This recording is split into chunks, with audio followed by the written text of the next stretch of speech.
When was the last time you remember watching a video on a creepypasta? I'll ask you another question. When was the last time you watched a video that had some mention of a creepypasta? In the early 2010s, creepypastas became a massive hit and were widespread around the entire internet. So even if you never heard the stories for some of them, there are iconic characters that you'll always be able to recognize. Today here, we're going to be going over the initial stories for some of the most iconic creepypastas, what led to their creations, and most importantly, do people today still care about them? Subscribe and leave comments. Here's our list for some of the most classic creepypastas we'll be discussing today. Slenderman, Jeff the Killer, Russian Sleep Experiment, Smile Dog, and lastly, the Rake. Given that there are so many popular creepypastas, it's hard for me to choose which to talk about, so if enough comments ask for another video on this subject, but with other creepypastas, then who am I to deny your wishes? Let's get the most famous one out of the way first.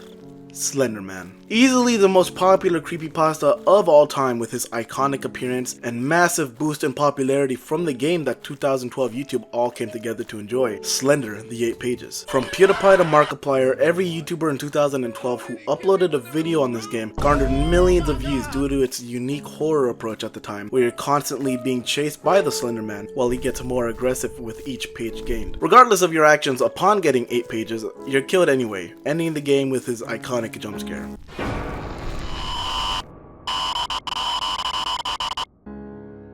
It should be known, however, that this game popularized Slenderman. His origins stem even further back to June of 2009, when a man named Eric Knudsen, apologies if I misspoke that, uploaded 2 images to the online forum called Something Awful, where we see the very beginning of Slenderman. Having him in the background being easily noticed and in photos with children is a surefire way to get some kind of attention to whatever image you're trying to make. And it worked well here. It is hard to get a good look on the image, so he doesn't have that iconic suit he's always seen having, and surprisingly, he has his tentacles that you see him more often than not. This origin isn't the only reason that Slenderman became popular, because right here is where Slenderman got his very first real push out into the world. Marble Hornets had created a very long story that showed us how to create horror without shoving it in your face. Now, here's the part where I explain the story of Marble Hornets and summarize all 80 videos just for the Slenderman. I refuse to do so. While I'd have liked to do so, it's not worth the effort to explain, and I think you're better off supporting the original creator in that regard, or watch a video on someone else summarizing it, because lord does that take some time. Lastly, what's new with Slenderman? Since his creation, is there anything new to mention with the story in recent times?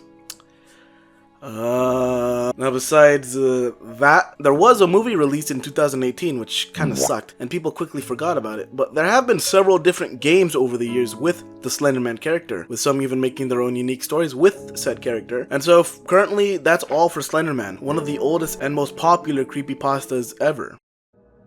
When people think about creepypastas, there's a familiar and haunting face that everyone thinks of the moment they hear the words Jeff the Killer. Unlike Slenderman, who doesn't have a defined origin story creepypasta, Jeff the Killer stems back to 2008, which is even earlier than Slenderman's. The story goes something like this. Jeff's family had just moved to a new house following a promotion. When unpacking, a neighbor came by to greet them with her son Billy and asked the family if they wanted to come to her son's birthday party, which Jeff's mother forces them to go to. The next morning, while waiting at the bus stop, Jeff and his brother Lee, when suddenly a group of kids their age started threatening them for their money, when suddenly Jeff attacked all 3 of them and managed to get out of that bad situation unscathed and amazed at himself. Luck wouldn't last long when the next day police showed up to their house and mistakenly arrested his brother for the assault, since Liu took all the blame. As a week went by, the day came where Billy's birthday party would come, and reluctantly Jeff would go, and all the adults were indoors while the kids were outside. Soon after arriving, the 3 kids who try to mug him and his brother show up, and quickly they all fight in a really long and really over-the-top fight.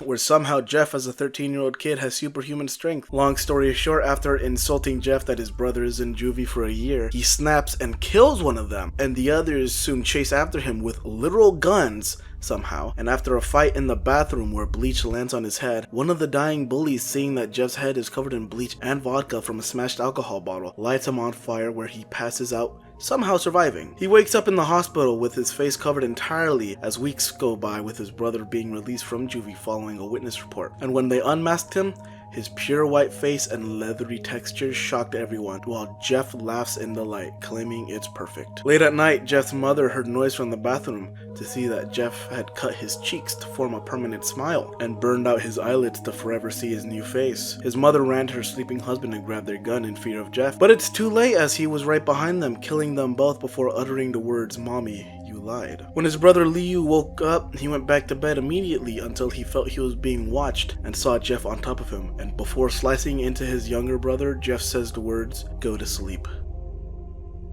This is honestly my first time reading the origin myself, and quite frankly, this is fucking funny and weird at the same time. There's a lot to say with how dumb things sounded in the story, but I think the fact that 4 kids just start fucking fighting a bloody mess at someone else's birthday party and not a soul interfered is funny. Now, as for the origin of why the story was created, it actually ties in with the iconic image used for Jeff the Killer. As many of you might know, the image used here is considered untraceable, with the origin being impossible to find, with many people coming up with their own conclusions but never the real truth. It's gotten so far that there's even a bounty placed to find the origin for the image, which predates to 2005. As for why this was important for the origin, the story was actually based around the image, and initially when completing the story, the image would greet you at the bottom as a sort of scare. As for how Jeff is perceived today, the most attention it gets now is from the origin of the image used in the story, which has become synonymous with the Jeff, so people just call the image Jeff the Killer. The creator of the story has also redone the story, likely due to the fact that when it was made, the creator was also probably the same age as Jeff, and while I won't redo the summary of the new story, I will mention that the new cause for the white face is from falling into a bath full of cleaning supplies. Kinda lame, but we move on.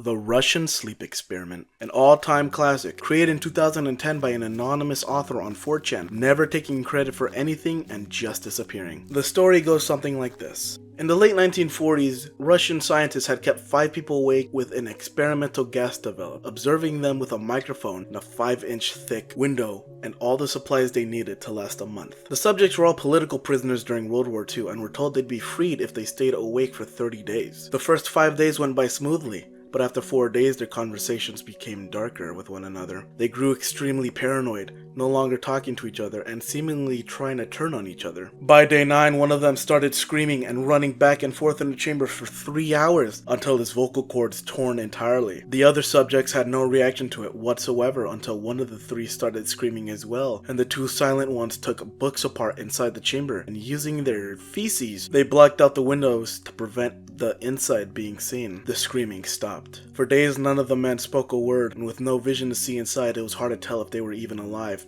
But the oxygen used being consumed was that of 5 men breathing extremely heavily. On day 14, to get a reaction, they planned to open the door to the chamber and warn them on the intercom to lie flat on the floor or be shot, to which they received a response, "We no longer want to be freed." With nothing else to do to continue a response, on day 15 at midnight, they stopped the flow of gas into the room and planned for soldiers to retrieve them. But the moment they lost contact with their gas, they began screaming and panicking and begging for the gas to turn back on. The subjects were constantly scratching and disfiguring their bodies inside and hadn't touched their food supply past day 5 and were eating their own bodies, with one of the subjects being found dead. The soldiers were met with extreme resistance as well, with one even dying from his throat being ripped out, and later 5 more committed suicide after witnessing the sight inside. In the struggle, one of the 4 living subjects' spleen had ruptured, and despite all efforts to sedate and treat the man, he didn't stop fighting like a caged animal until his death. The final 3 subjects were moved to a medical facility, with only 2 having their vocal cords intact to beg for more gas to stay awake. When trying to do surgery on one of the subjects for his organs, he fought hard not to be sedated, and upon falling asleep he died immediately. The second survivor refused to be sedated as well, and when a nurse asked if they could do the surgery unsedated, the subject smiled and nodded yes, and throughout the entire operation,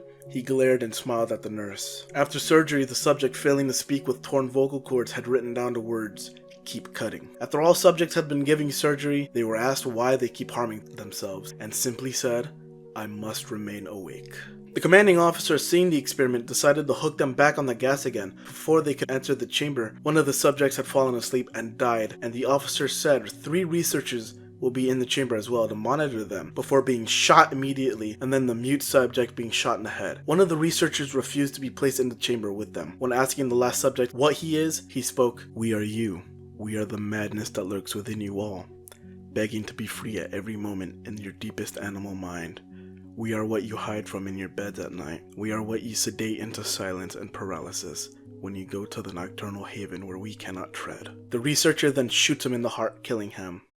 God damn, that story is longer than I remember, but it's actually a pretty good story, all things considered. I already touched on the origin of the story, that it appeared one day by an anonymous poster who never took credit for it. And there's no real official author to credit for the story we have today. Let's take a moment to look at this image that's become synonymous with the story of the Russian sleep experiment. It's a pretty creepy image, but it's a bit funny when you realize that the subject that's in the image is actually just a Halloween prop called Spasm, which doesn't look nearly as scary when you see how it usually looks. As for what's new with the Russian sleep experiment in the past few years, well, unfortunately, not much. For as massive as the creepypasta was, it didn't get some sort of full-length film like Slenderman, or the constant search and desire to solve the mystery of the image used for it. But it did get a short film back in 2017, which I do consider to be one of the best there is out there, so you should watch it. Besides that, there was no real follow-up to it with the absence of an author to take credit for it. And I guess it just has to do with the fact that the story had a definitive end to it that satisfied people. And can you really complain that such a popular creepypasta had a good ending to it?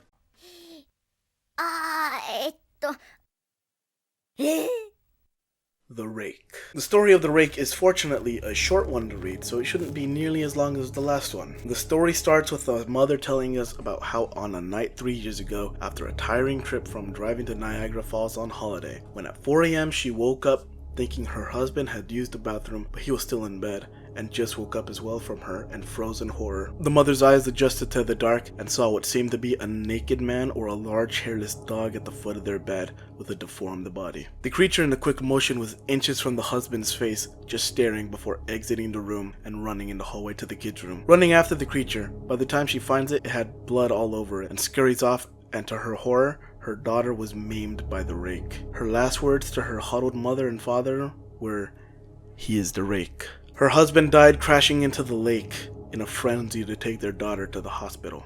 News spread quickly of their tragedy, but it never led to anything, and after a few months, she came into contact with people who also had encounters with the Rake, and after 2 years of researching it, found something important. They learned that in the past it communicated with people, and that it visits locations more than just once. And learning this, for 3 weeks, she recorded herself sleeping and watched it all every day. On day 1 of week 3, however, she heard the shrill voice of the Rake and is in fear knowing that the creature watches her and dreads the day that she'll wake up to see it staring back at her.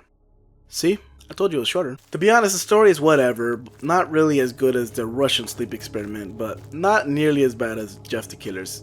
Sitting somewhere between the two. I think the part where her husband just dies in the lake out of nowhere doesn't make much sense, and I'm not sure how they found the research that they found because the dates for them go back to the 1600s. So for the origin of the story, the author's name is pretty easy to find, Brian Somerville, but other than the name, there's not much to see since there's no dedicated page of his as far as I can tell. The origin itself for the Rake doesn't stem from the story, but rather further back in 2005, where yet again another iconic horror icon comes from 4chan. Like most creepypastas, most of them have some kind of iconic picture to pair with them, and the Rake is one that's had its picture used for far more than just its own story. Funnily enough, the origin for this image isn't nearly as scary as one would assume, because as it turns out, this photo is actually just promotional material for the game Resistance 3, where apparently it was an enemy in the game called a Grim. With all that being said, has the Rake story gotten anywhere further besides being well known? Has it perhaps gotten some form of treatment where mainstream media made a movie for it? Or perhaps an extremely popular game was created with the Rake in mind to tell its story? Well, there were Minecraft mods, I guess. Realistically speaking, as much as I researched anything new for the Rake as a whole, besides other stories involving it, I can't find anything as impactful as the last creepypastas, where they had films made for them, or even an untraceable mystery, since everything there is to know about the Rake is already known, and that's all we've got to work with. So as interesting as it would be to see something new perhaps with the Rake in recent years, there's nothing new worthy to speak about, unfortunately. Lastly, we have Smile Dog. This creepypasta is infamously known for the 2 images that pair with the story itself. The images themselves are pretty spooky, especially when caught off guard. As for the author who created the story, we don't know actually, because the storyboard was created anonymously, yet again, on 4chan around 2005, and was a success, but mainly for the images themselves rather than the story. Let's get our final story out of the way, shall we? Our story begins with a girl named Amy who works at a high school. She receives an anonymous email with the iconic first image with the words "Smile Dog" attached to it. After opening the email, she feels immense dread and starts having nightmares of that dog in the email, and she feels like she's being watched. She talks to a friend about what's haunting her, but that's when the curse begins to show itself. The only way for her torment to end is to forward the email to someone else and to pass the curse on to someone else, or she'll forever be plagued with that feeling of fear and dread, to always relive that same nightmare over and over again. The curse only works by being spread through emails, and that whoever sees the image will be cursed, and if they don't forward that curse to someone else, it will eat away at them until they die. So that was the oversimplified story of Smile Dog, and while there are a lot of weird and dumb stories about needing to spread some sort of message or video to someone else or you'll die, Smile Dog was created damn near 20 years ago, back in 2005. So for all I know, it's the first creepypasta to do something like this. As for anything that could be said for what's happened since its creation, much like the Rake, there's not a lot to say. The only thing that's worth mentioning since the debut of Smile Dog is that we know the original image now, and here it is right here. It's not so frightening when it's not deformed and photoshopped, huh? Other than that, there's no real new material or film or anything of the sort related to Smile Dog. It's just another well-known story from the past. With that, we've covered 5 of some of the original and most popular creepypastas, their origins, and how they're perceived today. Unsurprisingly, it seems that Slender, the most popular, was the one given the most care for in the form of video games. But let's not undermine the amazing short fan film for the Russian sleep experiment, and in the future, maybe one day we'll uncover the origin for Jeff the Killer's face. As disappointing as it might be for the Rake and Smile Dog, most people will still remember these stories. With that being said, I hope you guys enjoyed this video, and honestly I learned a lot with you guys making this video. I never read the full stories for some of these creepypastas before, and if there's anything wrong I said in this video, or if you liked the video and want me to do more with other creepypastas, be sure to comment below. I read them all. With nothing left to say, that's all. See ya.